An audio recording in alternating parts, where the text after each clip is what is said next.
are all the leftist memes the same? It's like walls of text. Look at this. It's almost like a university slide presentation.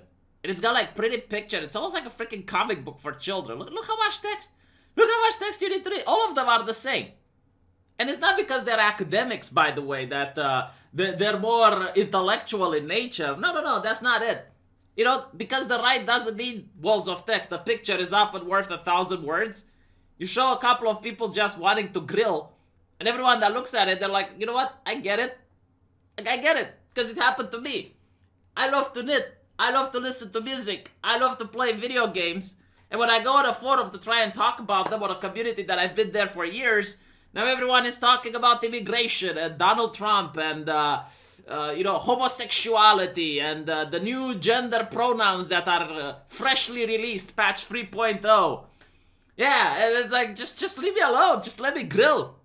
Like, people get that. You know, I wonder if leftists would understand how frustrating this is. Like, imagine going on a Vosh video and you watch something intellectual stimulating from a Marxist point of view, and when you go down in the comment section, everyone is talking about ice cream. And it's like, yeah, I think chocolate ice cream is more important. People who like vanilla are savages. We need to start banning the people who like vanilla ice cream here. And you're like, dude, I want to talk about Marxism. The means of production must be seized. And all, like, just get away. Ice cream is more important. Do you not understand that without food, people can't live? Everything is food related. Alright, so we need to talk about food now. Yeah, like that's what a right-wing meme does. It makes you empathize with the situation. It makes you just understand it by looking at it. You don't need freaking walls of text. But the left, you know, they are so far away from the common reality that normal people use that they need these layers of constructionism before they can get to the point. Like, you need to understand the leftist context before you can finally get the point. So, this is why they often have, like, these long-ass memes. And when you analyze them, they're so ridiculous as well, right? They're not trying to be funny. They're trying to get you to a higher place of learning, I guess. So look at this, right? They show a tree. I love this. Like, every single time, and I've seen like 5 different memes and variations of this. Every single time they talk about the wealth or the prosperity, it's something that just happens to exist. You know, no one is working for it. It's a tree. You know, it's a tree that makes fruits, and you're entitled to it. Why? Because it exists. And if the tree only gives fruits to one person, then it is inequality, right? So this is unequal access to opportunities. And this is what I want to point out, that Marxists do not care about equality, all right?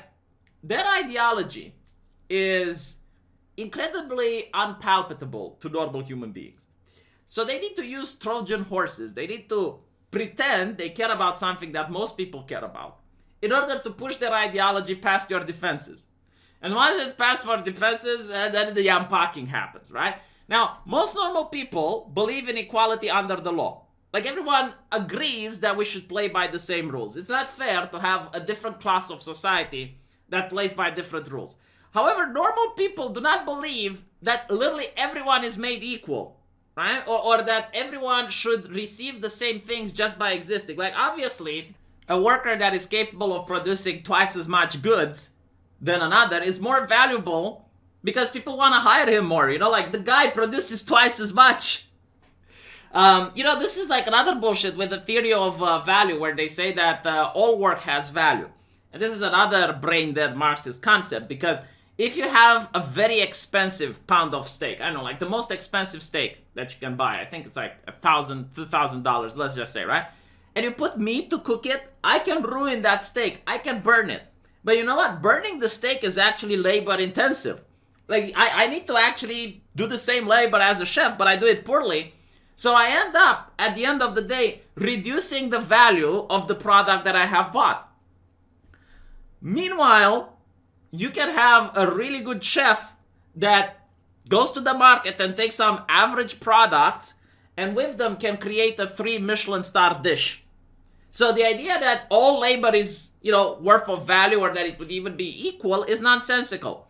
And again, like, people aren't equal. Like, some people are tall, some people are short, some are fat, some are ugly, some are beautiful. You know, some people are born without an arm or a leg. I mean, this is reality. Now, I know that Mother Nature should have been more kind, and, she would need to stop with these injustices by making the trees bend into a direction. But in the real world, like, people are aware of this, right? Equality under the law, yes.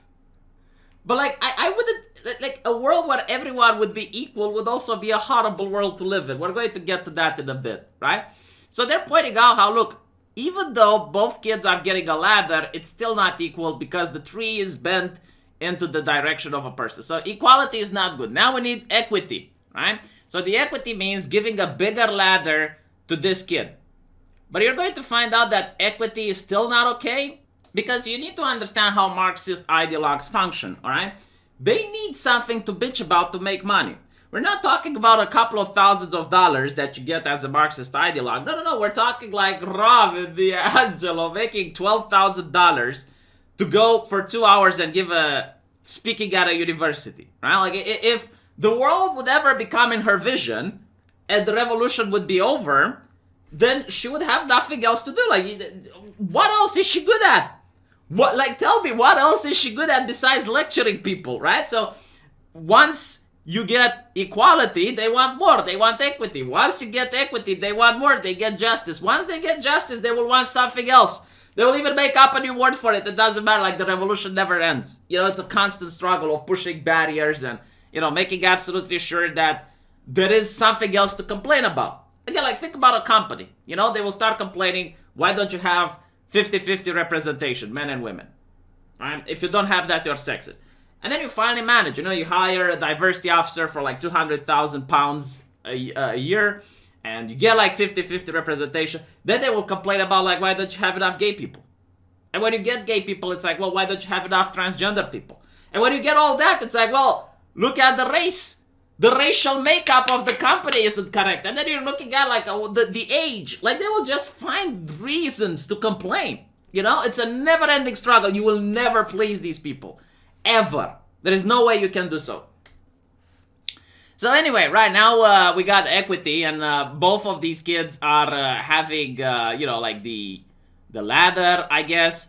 And that's still not enough because the tree is bent over towards another person, and now we got like the justice, which is making, like, it's forcing the tree, like the tools of tyranny, I suppose, because again, like, this is the work of people. Like, you can't do this without interfering into the private life of the citizen. Like, you need to have such a dictatorship just to make sure that the outcome is literally the same. And the problem with the outcome being the same is that you can't get a person that, let's say, can't run fast enough to compete against Usain Bolt. But what you can do is to take a hammer at Usain Bolt's knees and make him run slower. That's something that's possible, right? Which, if I were to look at all of this, right, if the communists ever get in power, and they did so throughout the entire human history, like, what they do when they see something like this, they just burn down the fucking tree. And then you have justice. Because no one gets apples after that. And it's a lot easier. It's a lot easier to burn down the tree so that no one has it, everyone is equal, justice has been done, there is no more conflict. I mean, let's look at another nonsensical meme. You got, a couple of kids wanting to watch a baseball match. And again, like, this is symbolizing the prosperity, right? Like, this is symbolizing allowing people to get into the system. And the prosperity just exists. And these people are not participating in it, right? They're freeloaders. That's the problem. Like, they don't go and buy tickets in order to sit in the benches, or they don't go back at home and watch this from television. No, they're criminals. Like, well, misdemeanor, right? You're not allowed to do this, because if everyone was to do this, then the people playing ball wouldn't get money to play the ball, and baseball wouldn't exist. Right? But I guess, like, the people who are sitting in the benches are the suckers, because they have to pay. But then you have, like, the freeloaders, right? But anyway, right, they consider that equality isn't good enough, as you can see here, and they want equity. And equity means that this kid doesn't get a box at all, and this kid gets 2 boxes. And as we spoke before, it's not really about equity either. It's now liberation, where, like, these kids need to be actually on the field Like, no more barriers, no more walls, no nothing. And by the way, like, all of this is for leftists to show, no, I'm more leftist than you. No, I'm more leftist than you. No, I am the most leftist. It's like getting virtue points. You know, like you have a guy saying, oh, no, we need equality. No, you're a fascist. Okay, equality is fascism. You need equity. No, equity is fascism. No, you need liberation. You know, like, this is how it works. But in the real world, this is what equity actually looks like in a liberal democracy, all right? You're not allowed to be there. You're on private property. You're not buying a ticket in order to watch the game. You're not watching it from home. So, you know, you're not better than everyone else. Everyone else had to pay. So, because of that, you're getting kicked out. You know, you're going to be escorted out of the premise. This is what equity actually looks like. And you might think, well, you know, that's cruel, that's harsh. But, like, look how socialists do equity. You know, in every single country, they did it the same. You just cut off the legs of everyone, and now no one gets to see the match. You know, like, it is absolutely fascinating when you know a little bit of history, and you look at what happened in other countries that accepted these ideas. And then there was another story which made me laugh. It's about a teacher coming into the classroom and putting the black kids in the back and the white kids in the front, and telling them to throw a paper ball into the bin, which was at the front of the classroom. And he wanted to show how difficult it is for a black kid to actually make the shot, to throw it, rather than a white kid in the front, right? And here's the thing, like, people like myself and other right-wingers, we don't deny that people aren't really born under the same equal circumstances. As I mentioned, you know, some people can be born sick, some people might be born with a very impoverished family that live in a trailer. Other people might be the sons of Barack Obama, right? Like, it matters. It does matter. But you know what's funny? Like, if I was with that teacher, I bet that if I were to sit in the last desk and I would train constantly, you know, probably not even a week. Like, if you were to train 2 days to just constantly try to throw the balls from the back of the class into the bin, eventually you would develop a system that you can actually manage to throw, you know, just as good as the ones in front. And, you know, like, again, that is something else that really upsets me about this ideology, and it's rarely discussed, but I did talk about it with a communist. And I told him, look, I'm not as rich as Zuckerberg, right? Or as Bezos or someone like that. But I'll tell you what, you know, I have a really good life. I mean, when I grew up, when I was, I think in like 4th or 5th grade, I really wanted a computer. It was so expensive that my parents couldn't afford the computer. I wanted to have a color TV. It was so rare and expensive, no one had a color TV. Now, everyone has a computer. Everyone has a smartphone. I have seen beggars on the streets with a smartphone in their hand. Like, microwaves used to be a luxury. Now everyone has it. So just because I don't have the same wealth like Bezos, I can't complain about my lifestyle. This is why the revolutionary spirit doesn't really exist in the West, because most people are happy with it. You know, like, even if you don't, think about it this way, the computer you have now, the one that you have right now, right this moment, 6 years ago would have probably been a state-of-the-art computer. Like, 6 years ago, your computer was probably worth $3,000, maybe $4,000 just to make it. You know, so just like, okay, well, if I'm not as rich as Bezos, do I really care? You know, like, okay, I don't get helicopter rides and I don't get swimming pools with a lot of babes and all the expensive cars, but like, do I really need that? Is that something that I really want in my life? Do I need to go on the streets to start a bloody Marxist revolution in order to get that? You know, meanwhile, in socialist countries, North Korea, Venezuela, and other places like Zimbabwe, where they elected these people in charge, they're far worse off than I am. Most of the people there, the ruling class is really wealthy. They're doing great. But like the people that are the majority, they're doing quite poorly. So no, I fully support capitalism. This is why I fully support this, and why a lot of Romanian journalists are just bewildered. This is actually happening in the press here right now. They're absolutely bewildered that a majority of population from a country that shot their previous communist dictator are supporting capitalist Donald Trump. They're just, they can't believe it. They don't understand. Why are people supporting Trump in the United States? Why? It's like, well, you know, is are the Democrats renowned for being capitalists and for free markets and for free trade? Is that what you think about when you hear Democrat now?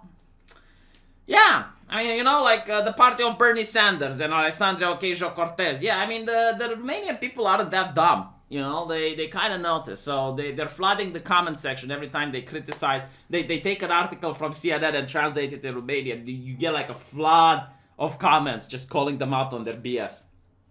And the journalists don't understand why. Let me know what you think. I'll see you guys in the comment section.